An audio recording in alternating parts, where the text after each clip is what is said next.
Sur les collines du Cadembur, au sud de l'Inde, se dresse le village de Gundri. Nous sommes dans le Tamil Nadu, l'un des États les plus industrialisés et les plus alphabétisés de l'Inde. Mais perdu dans ces montagnes, le village de Gundri commence lui tout juste à se développer. Depuis 2004, l'association Aide et Action y intervient pour l'aider dans son développement et améliorer la qualité de l'éducation. Plongé au cœur d'une communauté tribale, tiraillée entre tradition et modernisation.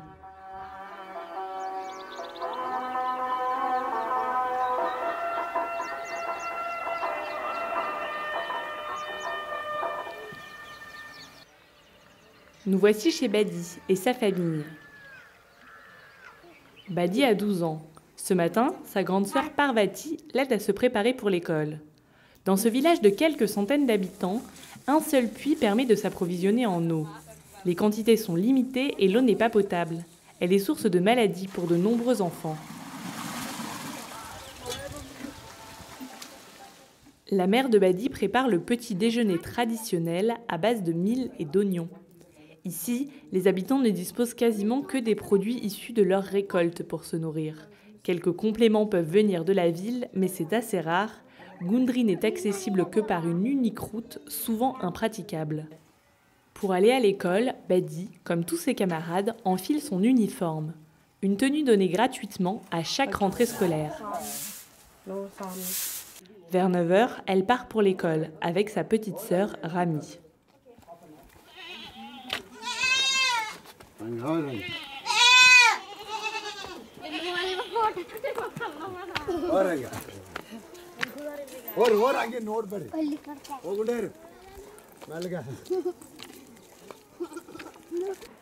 C'est ensuite au tour de son père de quitter la maison.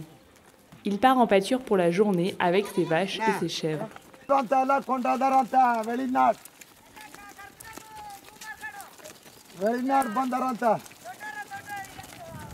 Et Jama, l'autre grande sœur de Badi, est déjà en train de travailler dans un champ voisin. Sa mère, restée à la maison, nettoie l'enclos des bêtes. Cela lui permet d'avoir du fumier pour son champ. Nous avons acheté certaines de nos bêtes et agrandi notre champ grâce au système de microcrédit mis en place par Aide et Action.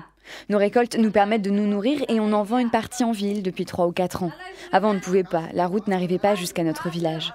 Aujourd'hui, avec le bus, on peut aller jusqu'à Satyamangalam, mais je n'y vais pas souvent. J'ai beaucoup de mal à me repérer là-bas parce que je ne sais pas bien lire ni écrire. J'ai du mal à reconnaître les noms des destinations sur les bus ou à compter combien je dois vendre mes récoltes. Si la mère de Badi a du mal à lire et à écrire, c'est parce qu'à son époque, l'école du village ne fonctionnait plus. Un bandit, du nom de Virapan, contrôlait la région avec une petite armée. Il avait pour habitude de tuer toute personne s'opposant à son trafic illicite d'ivoire et de bois de santal. Les habitants de Gundri, terrorisés, n'osaient plus sortir, et plus aucun enseignant n'était envoyé par le gouvernement. Une situation qui a duré plusieurs dizaines d'années, jusqu'à ce que l'armée libère définitivement la région en abattant Virapan en 2004. Aujourd'hui, l'école va beaucoup mieux. Tous les matins, c'est Nadresh, le référent d'Aide et Action à Gundri, qui ouvre les portes du bâtiment.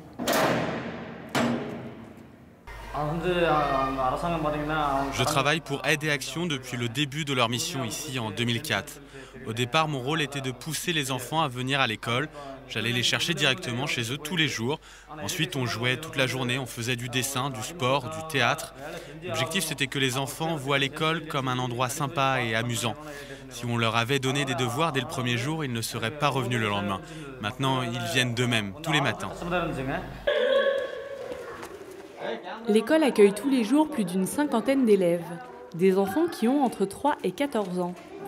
Ils apprennent le tamoul, la langue officielle du Tamil Nadu. Cette langue, ils ne la connaissent pas, ils ne la pratiquent pas au quotidien. À Gundri, tout le monde parle un dialecte local. Le village a vécu si longtemps en autarcie que les habitants n'avaient pas besoin de parler tamoul. Mais aujourd'hui, pour échanger avec les villes voisines, connaître quelques rudiments de cette langue est devenu bien utile. Et cela, Badi en a conscience. C'est pourquoi elle s'applique à apprendre à lire et à écrire le tamoul.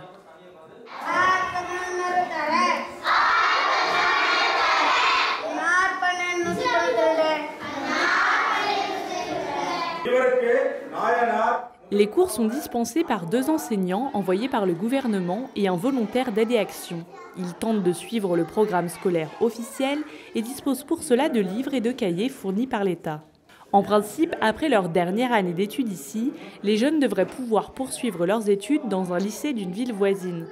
Mais en réalité, leur niveau est très faible. Les professeurs sont régulièrement absents, les élèves ont des âges et des niveaux très disparates, l'apprentissage du tamoul retarde l'enseignement des autres disciplines et enfin, aucun d'entre eux n'envisage réellement de poursuivre ses études. Vers 14 ans, la prochaine étape pour Badi, comme pour la plupart de ses amis, ce sera le mariage. En attendant ce grand jour, c'est la cousine de Badi qui se marie ce soir. Comme le veut la tradition, à la veille de la cérémonie, son futur époux a dormi au pied de sa porte. Ils se sont rencontrés pour la première fois il y a 1 semaine. Depuis, la future mariée n'a pas eu le droit de sortir de chez elle. 12h30, c'est l'heure du repas. Au menu, du riz et sa sauce bien épicée. Un repas qui est gratuit pour tous les enfants dont les parents ne possèdent pas de terre. L'objectif est bien sûr d'inciter ces derniers à envoyer leurs enfants à l'école. De son côté, Badi mange avec ses amis le repas que sa mère lui a préparé ce matin.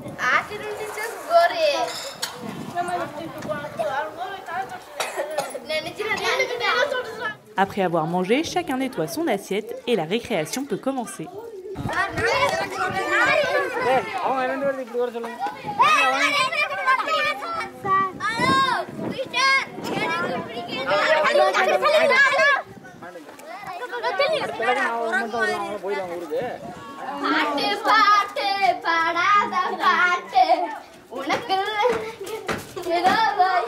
Aujourd'hui, c'est la journée mondiale de l'environnement. Pour marquer le coup, AIDE-Action fait planter un arbre à chaque élève. La population de Gundry est assez respectueuse de la nature qui lui offre ses moyens de subsistance. Mais le traitement des déchets pose problème. Chacun jette son sac plastique ou l'emballage de ses biscuits n'importe où. Il n'y a pas de système de regroupement ou de traitement de ces nouveaux déchets. Pendant ce temps, la mère de Badi travaille avec les autres femmes du village. Elle creuse des rigoles en prévision de la mousson. Durant les périodes sèches, le gouvernement propose du travail d'aménagement des routes aux habitants qui ne peuvent pas encore travailler leurs terres. Cela leur permet de rester au village au lieu de partir chercher du travail en ville et ainsi de déscolariser leurs enfants. La journée d'école se termine par une séance de sport.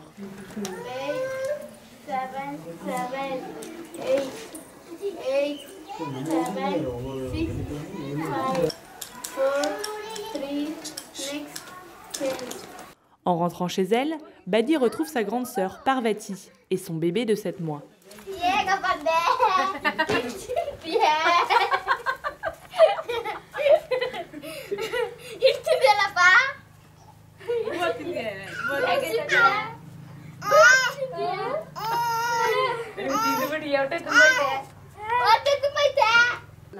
Je viens souvent ici voir mes sœurs avec mon fils parce que je me sens mieux chez mes parents que chez moi.